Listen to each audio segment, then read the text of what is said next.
Picha inaanza kionyesha dereva akimnyemelea mke wa bosi moja kwa moja na kumchapa busu. Alimpa kisi ya maana kweli. Wakati huo bosi alikuwa anakuja katika gari. Alikuwa anaongea na simu, huku mke wa bosi alibaki akiwa amemkodolea macho huyu mfanyakazi.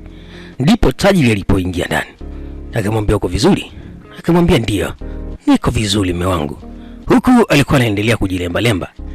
Huku mfanyakazi ambaye ni dereva alikuwa anafurahia alichokifanya. Tajiri alihisi kuna kitu. Hebu niangalie. Ndipo alipomvuta akamsogeza. Akamwambia, unajilembaje kiasi hicho? Unafikiri ukifanya hivyo ndipo ulembo utakapoongezeka?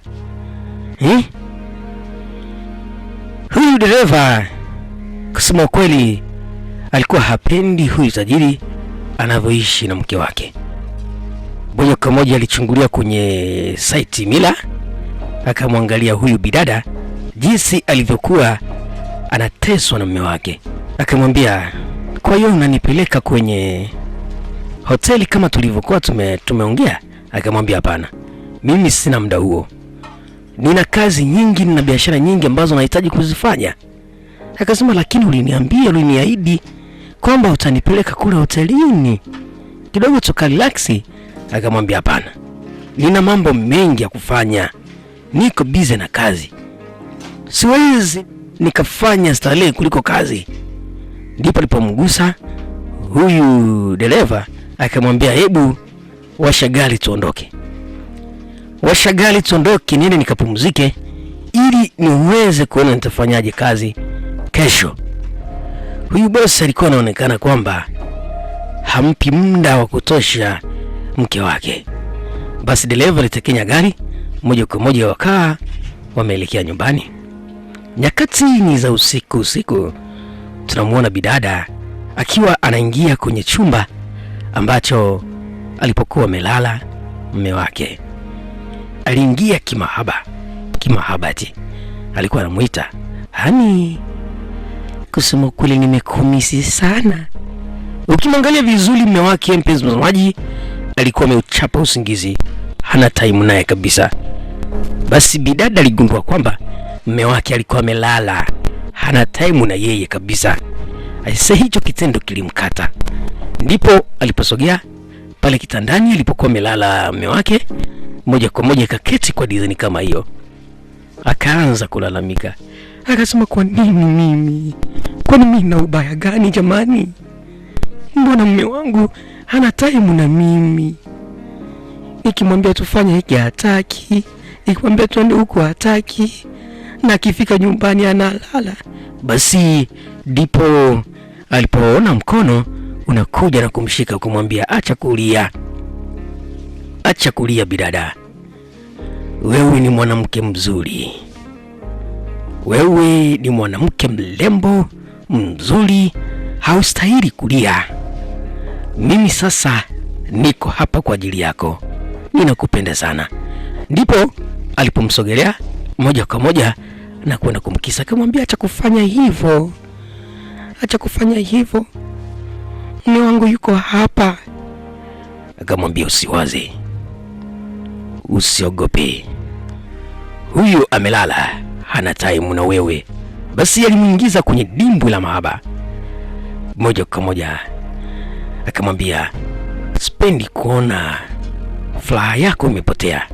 Mimi nipo kwa ajili ya kutengeneza furaha yako. Huyu yuko kwa ajili ya kukupoteza, yupo kwa ajili ya kukuumiza, lakini mimi nipo kwa ajili ya kutengeneza furaha yako.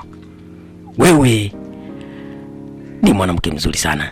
Akamwambia, ni kitu gani kwani kinachoendelea jamani? Mume wangu yuko hapa jamani, akinyanyuka atatuona. Akamwambia, tulia, hana muda na wewe kabisa, huyo hana time na wewe. Kusema ukweli, mpenzi mtazamaji, huyu bidada alinyong'onyea. Mahaba yalikuwa ni mazito kweli, lakini alikuja kugundua kwamba ilikuwa ni ndoto wala hayakuwa mahaba. Alishtuka, ni mambo gani haya? Mambo gani haya jamani mimi? Mbona hivi? Hicho kitendo kilimkata bidada. Akasema ni mambo gani kwani anaendelea kwangu haya? Mwanaume ndipo alipojigeuza. Akamwambia, ni kitu gani kinachoendelea mke wangu? Akamwambia, hapana, ni ndoto tu. Ni ndoto tu ndio inanisumbua hapa. Akamwambia, basi unatakiwa ulale. Unatakiwa ulale nipumzike. Si unajua huu ni wakati wa kupumzika. Acha kupiga makelele mke wangu. Akamwambia, samahani, ndoto tu ndio ilikuwa inanisumbua hapa. Ndipo alipojivuta pale kitandani ili aweze kulala, asimpigie kelele mume wake, maana anasema alikuwa na usingizi mnono kweli kweli. Alijikunyata kwa design kama hii hapo. Majira yalikuwa ni ya asubuhi. Mwanaume alikuwa anajiandaa ili aweze kuelekea kazini. Ndipo alipokuja mke wake. Akamwambia, kusema ukweli, you look wonderful. Wewe ni handsome. Hakika sikukosea kuchagua. Akasema, najua. Vipi sasa utanipeleka kule hotelini uliponiahidi kwamba tutaenda? Akamwambia, wewe mwanamke wewe. Kila siku nataka sisi tule starehe tu. Na kazi zitafanywa na nani? Lakini uliniahidi. Uliniambia kwamba tutaenda siku moja kule. Lakini kila siku wewe unafanya mambo yako tu. Na wala huna muda na mimi. Akasema, hapana. Kati ya wewe na kazi ni kipi ambacho nahitaji kukifanya kwa makini? Mke wangu. Lakini uliniambia. Akasema, hapana. Wacha zako. Natakiwa niwe busy na kazi. Nina safari kuna sema ambapo nahitaji kuelekea. Sasa wewe unataka twende hotelini? Haya ni mambo ya kazi. Akamwambia, okay. Basi sawa. Haina shida. Samahani. Akasema, natakiwa niwe busy na kazi. Na hapa kuna sema ambapo nahitaji kuelekea. Nahitaji kwenda kazini. Mahusiano na kazi wapi na wapi? Bidada alitoka pale akiwa amenyong'onyea, akaelekea nje. Huko nje tunamuona dereva. Alipomwangalia yule bidada, kusema ukweli alikuwa hajafurahi. Ndipo alipomsogelea. Aliona kabisa kwamba kuna changamoto hapa. Akamwambia, mama, habari za saizi? Akasema, ni nzuri. Akasema, lakini naona hauko sawa kabisa. Kuna kitu hakiko sawa. Akamwambia, hapana, mimi niko vizuri, wala sina tatizo kabisa kama unavyosema. Akamwambia, lakini hapana, wewe nikikuangalia tu macho yako yanaonyesha kabisa kuna kitu hakiko sawa. Akamwambia, hapana, na tena uachagi kunifuatilia. Ndipo alipomsogelea ili aweze kumlamba kiss. Akamsukuma. Akamwambia, wewe wacha kufanya mambo kama hayo. Akasema, hapana. Kusema ukweli, unajua mimi nakupenda. Akasema, hapana, acha kuingilia mahusiano yangu mimi. Mimi nina mahusiano, nimeolewa kabisa. Akasema, hapana. Ni kweli umeolewa, lakini aliyekuoa hatambui umuhimu wako. Aliyekuoa hatambui umuhimu wako kabisa. Akasema, sikia, ukiwa karibu na mimi utapata furaha. Na sipendi kuona smile yako imepotea. Sipendi kuona kicheko chako kimepotea hata siku moja. Akasema, hapana, acha kunigusa. Wewe haujui kitu chochote kuhusu ndoa yangu mimi. Haujui chochote kuhusu mahusiano yangu. Akasema, mimi? Alicheka dereva. Akasema, mimi ni dereva wa mume wako. Ni dereva wenu. Kwa hiyo ninajua kila kitu kumhusu mume wako kabisa. Hata hiyo furaha yako inayopotea ina maana. Akasema, una maana gani wewe? Unasemaje? Unataka kumaanisha nini? Akasema, nataka ujue ninachokimaanisha. Njoo uingie humu kwenye buti ya gari, alafu uone kitakachokuja kutokea ni kitu gani. Bidada alifikiria, akaona kama huyu kijana anachokiongea kina mantiki. Aliona kama anachokimaanisha kina maana. Akafikiria kwa makini, ndipo alipomkubalia. Akasema, ole wako unidanganye. Kazi yako itakuwa imeishia hapa leo. Basi bidada hakuwa na la kufanya, alikubali kucheza kama mchezo ili aweze kuona huyu dereva anachokisema kina ukweli, ama aliingia kwenye buti ya gari ili waweze kwenda wote huko wanapoelekea, aone kinachomnyima furaha ni nini. Wakati huo tajiri alikuwa anakuja na begi, anataka kufungua kwenda kuliweka kwenye buti. Akamwambia, acha mheshimiwa, mimi hii ninaenda kuweka, wewe ni tajiri, kazi nyingine niachie mimi.